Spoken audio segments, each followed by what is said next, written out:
On Saturday, Nigeria marks its democracy for the second time in a row since the Senate passed a bill recognizing June 12th as Democracy Day.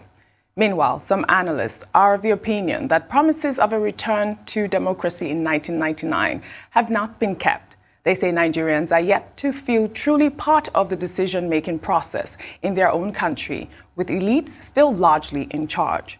In 1999, the year it returned to civilian rule, Nigeria adopted a democratic system of governance. It also publicly proclaimed an adherence to democracy. But watchers have said, despite over 2 decades of civilian democracy, inequalities in distribution of power and resources have continued to impact the people's right to equal protection and due process. Well, joining us to discuss Nigeria's democracy and the commemoration of June 12th is a public affairs analyst, Nelson Ekujumi. Good morning, Nelson, and welcome to the morning show. Good morning. Thank you for having me. Great. Well, let's start with assessing how well Nigeria has progressed since the return to democratic rule. As you heard in my introduction, despite over 2 decades of civilian democracy, many would agree that there have been inequalities in distribution of power and resources, which in turn has impacted people's right to equal protection. Well, thank you very much. I think since the return to civilian rule in 1999 till date, we have made some progress, and we have also had our setbacks. As you rightly know, in the course of any journey of man, there are bound to be obstacles, there are bound to be challenges. Looking back, compared to when we were under military dictatorship, I think we are on track, even though our legs are still shaky. But like we always say, democracy is a learning process. It's not a quick fix, process. With time, as we go along the line, one hopes that collectively we learn from those setbacks we encounter on the way. Because I'm a Yoruba man, for example, for instance, and we have been saying that Tomode ba ṣubú awowaju, tí àgbàlagbà bá ṣubú awẹ̀yìn wò. Meaning that when a child is walking and that child stumbles, the child continues to go forward. But when an elderly person stumbles in the journey of life, he looks back and wants to examine how did it come about that he stumbled. So for me, I think whether we want to admit or not, I think we have made some progress, but there's still a lot to be done, even though we recognize the challenging times that face Nigerians. But collectively, I believe, because life is all about hope, that we are here today is not by our own making. It's because we had the hope, and the Almighty granted that prayers of ours, and so I believe we have made progress, but there's still quite enormous challenges ahead of us that we need to conquer together. Now, Nelson, as we discuss democracy in Nigeria, I want to get your take on the practice, the problems, and also the prospects here in Nigeria. Okay, the problems is one of democracy involves discussions, debates, dialogues, disagreements, and what have you. And in the course of that, we are bound to have different voices, people disagreeing, but the prospects are that, one, the majority must always have their way, while the minority must have their say as a check. And the prospects are that, one, going forward, we need to understand that democracy is not only about the people we have elected into office, to provide, dividends of democracy or whatever name we call it. But also, it's a responsibility on our part as citizens to play our part to ensure that the society is good for all of us. Because a lot of times we behave as if democracy is a license for lawlessness, that, the only duty we have is to live our lives the way we want and, heap all the blames on our elected public officers. Meanwhile, forgetting that even though we are not elected, in our own little domain, we are also leaders, going on a road, the traffic light is showing red, and you drive past. You expect that every now and then the security agencies or the traffic agencies should be running after you. You can imagine if everybody, go your own way, go the same way you have told. How many traffic officials do we have on hand, and how many institutions for prosecuting such cases do we have? So it means that if everybody toes that line, there will be anarchy in the land. So democracy is about people realizing that we all have a responsibility to ensure that the society is orderly, to ensure that the society is peaceful, to ensure that we constructively engage ourselves and engage those at the end of our affairs to recognize that life governance is about ameliorating the human conditions. And whenever we feel the pains, it is part of our right to cry out. Okay. Well, I would like your reaction to how this administration has handled the wave of protests in recent times. Well, yesterday, Democracy Day, protests hit various parts of the country. The protest, like the nationwide NSAS protest, was met with resistance by the police. There were reports of shootings in some parts of the country. And I don't know if you had a chance to listen to our exclusive interview with President Muhammadu Buhari, where he alluded to the fact that the NSAS protest was aimed at removing him from office. I'd like your reaction. Well, yesterday, as Democracy Day, as in our tradition, there are various activities, organized by stakeholders. And when I'm talking about stakeholders, I'm talking about the Nigerian people. I, sitting down here, was part of a protest rally to late Chief MKO Abiola's house in Ikeja. And I also watched on TV, and I heard reports of some protests being, disrupted by the police. Well, the truth of the matter is that I think we have not made enough investments in our security agencies, in the sense that the security agencies are not up to speed with the responsibility of crowd control. And I think that is majorly one defect that the Nigerian police suffer from, that we need to invest more, we need to train them the more, give them the necessary equipment to ensure that, look, the right to protest is a natural and fundamental right of the citizen. And you don't have any right under the law to disrupt or to halt such. But you must ensure that such exercise is conducted in tandem with the law. So looking back at some of those protests that were disrupted by the police, I could say that maybe the police were having a hangover from the NSAS protests that started peacefully.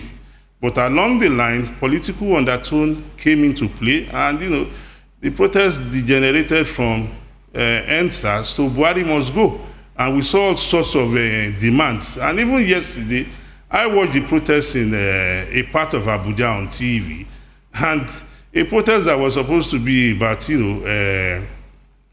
good governance. Because it's my right, even if President Muhammadu Buhari has constructed 50 highways into my streets, I can still demand as a form of protest that no, 50 highways is not enough for only me and my people. We want 100 highways. It's still within my rights.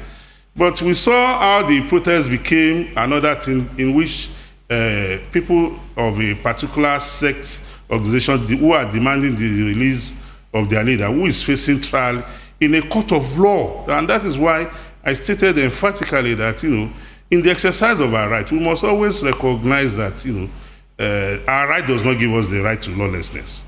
Our right gives us the right, to be law-abiding.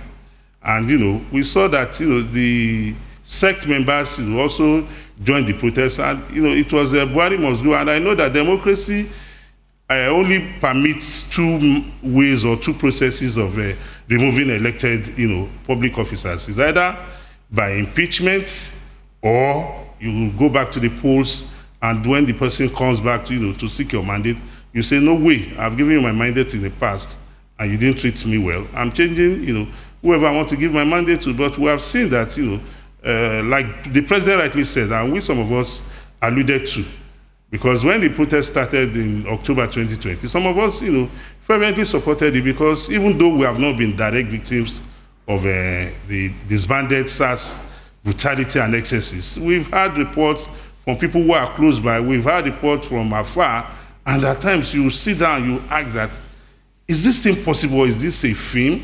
But the truth of the matter is that it was a reality. And that was why we supported. But when it got to the stage that you table 5 for 5 demands, and the government, said, okay, we have acceded to these 5 for 5 demands, and before we knew what was happening, it became 18, it became maybe 27 or what have you, and the slogan later changed to Buhari must go. Buhari was elected by the Nigerian people. Buhari was not elected by a free group of people who are protesting. If you believe Buhari, President Muhammadu Buhari should go, the next thing is for you to approach your members in the National Assembly and say, look, these are the sins, these are the offenses President Muhammadu Buhari has committed against the Constitution of Nigeria. Please do the needful. And if they don't do the needful, you explore the process of the ballots. But unfortunately, President Muhammadu Buhari has a second term that will officially terminate on May 29, 2023. So try to get the eviction of a democratically elected president from office, I think, by means other than what the Constitution stipulates, I don't think it should be acceptable in any society. Now, as you know, we celebrated Democracy Day yesterday, and like we were saying earlier on, there were a number of protests across the nation. But apart from the protest, President Muhammadu Buhari also gave his Democracy Day speech. I don't know if you watched it, I don't know if you heard snippets of it, or you were informed regarding some of the things that he said, but I wanted to gauge your thoughts regarding his Democracy Day speech. Well, I listened to part of the speech because I was majorly concerned with the program for June 12 that I was involved in, which I had been, engaging in the last, 28 years. Every June 12, I'm engaged in a rally, I'm engaged in a symposium, I'm engaged in a discourse, maybe on TV or on radio. So I listened to the president's speech, and the president, enunciated his programs, how he has been able to lift Nigerians out of poverty.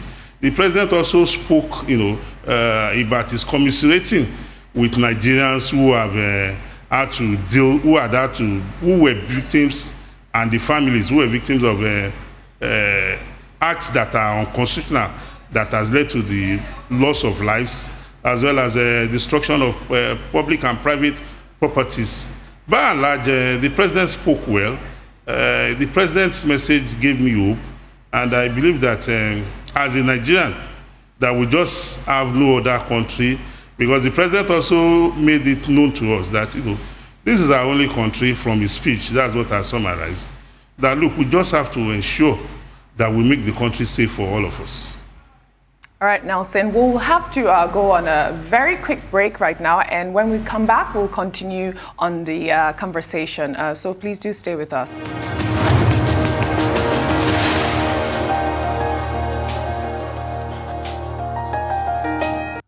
Welcome back to the morning show. Still with us is public affairs analyst Nelson Ekujumi, discussing Democracy Day and how the country has fared since its return to democratic rule. In recent times, there have been secessionist agitations rocking the nation's unity. As you and I know, every individual has a right to self-determination. While many argue that a breakup is the way forward, others are campaigning for true federalism. Now, what is your take on this, and what must be done to build a united country? Well, thank you very much. The call for secession or breakup of the country is not in tandem with the spirit of June 12. Because on June 12, Nigerians across ethnic and religious divide went to the polls to vote for a pan-Nigerian mandate. We saw it clearly. Late President Chief MKO Abiola defeated of the then Social Democratic Party, SDP, defeated his candidate, Alhaji Bashir Tofa, of the NRC, National Republican Convention, even in Tofa, that is in his village. That tells you clearly that Nigerians spoke as one. Coming back to the persons or groups agitating for secession or for self-determination, it is within their rights to agitate for self-determination. But I'm not sure that the Nigerian Constitution gives them the right to agitate for breakup, because the Constitution is very clear about how we have come about as a country called Nigeria. And it is now within that purview that if there are issues that they are agitating upon, that they should explore the constitutional means to address these grievances. Because like I always tell persons, there's nobody on this earth who is not aggrieved in one way or the other. As I'm sitting before you, I'm aggrieved. I remember when I was growing up, I had a lot of challenges, and even as an adult now, there are still challenges that I'm aggrieved about. But in being aggrieved, I think people must recognize that their anger should be directed or should be ventilated within the confines of the law. Being aggrieved does not give you the right to resort to arson, to resort to intimidation and threats against fellow citizens. If you are doing that, it means your grievances has transformed you into a criminal. It means because where your right starts or where your right stops is where the other person's right starts. So the right to be aggrieved, the right to self-determination, I think whatever must have motivated them, whatever ways they believe they can deploy to exercise it, I think they should allow the Constitution or follow the tenets stated by the Constitution. So that is, for me, I have no problem with people agitating, because like I always say, it's a natural and fundamental right. But please, when you're agitating, always ensure you agitate on your behalf. Don't agitate on my behalf when you have not gotten my consent. Because a lot of these agitations claiming we are speaking for people of a particular region. I come from a region in Nigeria, and nobody has come to seek my opinion that we should secede. And like late Chief MKO Abiola rightly said, that you cannot shave a man's head in his absence. The man has to be present and put his head down for you to shave his head. I am not aware where we ever sat down and decided that, look, because we are aggrieved, we want to pull out of Nigeria. I'm a Yoruba man, and I still believe in the Federal Republic of Nigeria, even though we know we are saddled with challenges. But like our people say, cutting off the head is not the solution to you having headache. So I don't know but if they are aggrieved, they can secede, they can relocate from Nigeria with their family. They have the fundamental right to free movement. But please, my own part of this country that God has created me on, please don't secede with it too, or else there will be fight too. Now, in your last response, you talked about the late MKO Abiola, and you mentioned his name quite a number of times. So let's just take a quick moment to talk about him, especially in regards to why you think he continues to remain a symbol of democracy in this country. Yes, late President Chief MKO Abiola continues to remain a symbol of democracy in Nigeria because of what he stood, lived, and died for. This was a man who, because of his philanthropism that cut across ethnic and religious divide, on June 12, 1993, I was in my final year in the university.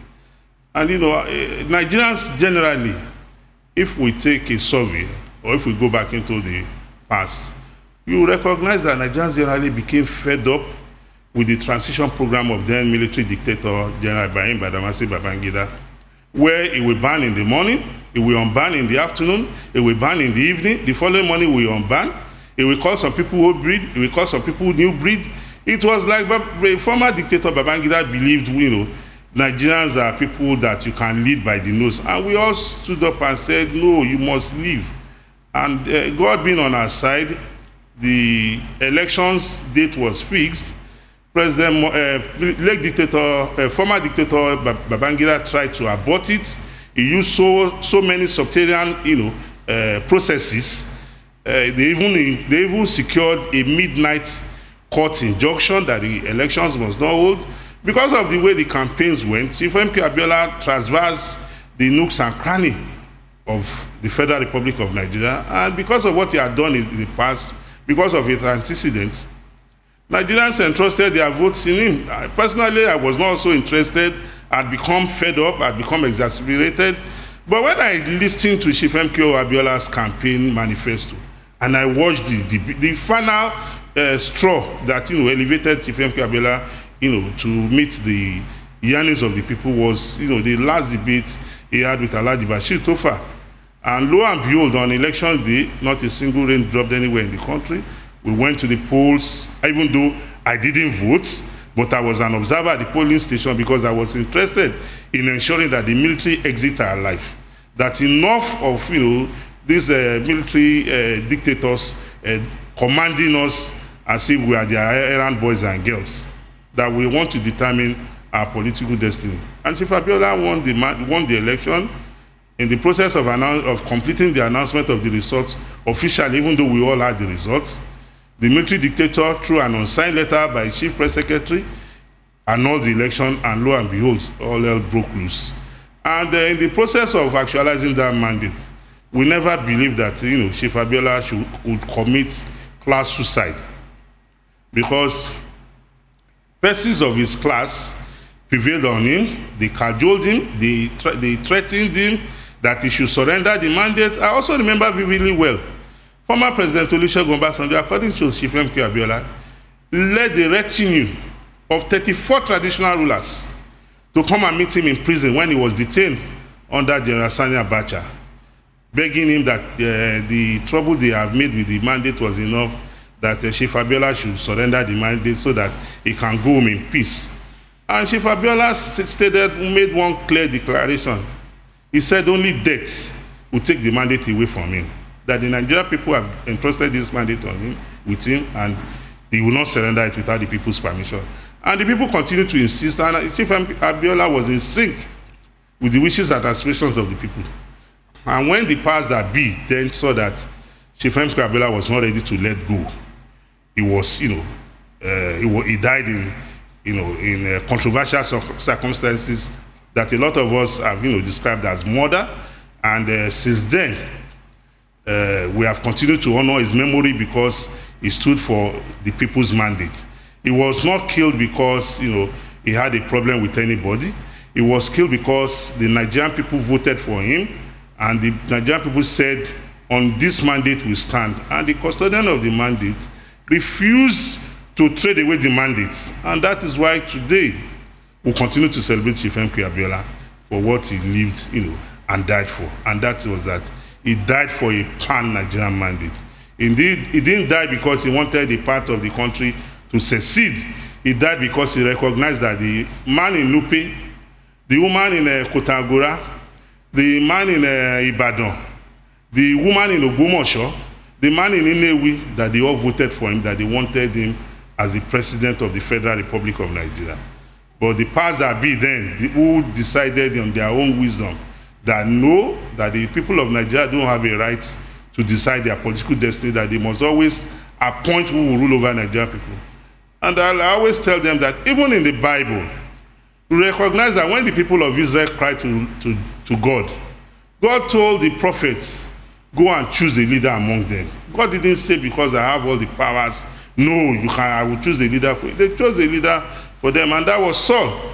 And that was the same thing that happened in Nigeria, where Nigerian people said, we are making our political destiny ourselves. And some people felt, no, you don't have a right. And the custodian of the mandate, because of his tenacity, because of his doggedness, because of his resoluteness, of not trading away that mandate, forever, his name is already written in gold. And that is why every year of June 12th, we organize series of programs. In fact, some people organize prayers in their homes.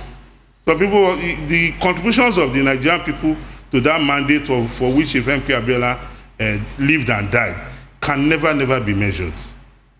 Okay. Before I let you go, I wanted to touch back on my last question about agitators of secession. I'm not quite sure you answered my question there. The Nigerian constitution says Nigeria is indissoluble. Doesn't that mean there can be no secession? Really quickly. Yes, I responded to it. I said the agitators must conduct their affairs in line with the constitution. You have just filled out the constitution. But if they are doing otherwise, like I've just told you, it's within their rights, because if you violate the constitution, the penalties is very, very clear. But like I told you, going outside of the constitution, if the agitators say they want to secede, for example, I'm a Yoruba man, and I've heard some persons come on air publicly, and the media is giving them all the attention, and they are claiming they want a Yoruba nation or Udua nation. I'm a Yoruba man. We have never sat down to decide that the Yorubas want to leave Nigeria. I've never been a party to, so I'm not part of such persons. But I'm saying if they feel so vexed about it, they can secede with themselves and their families. But those of us that want to live in Nigeria and want to remain and contribute a quota to making Nigeria great, they should leave us and let us be.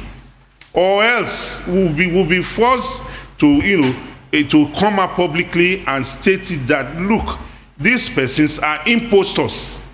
You can't, like I said earlier on, you can't shave a man's head in his absence. They don't represent me. They should stop claiming to be speaking for my ethnic nation.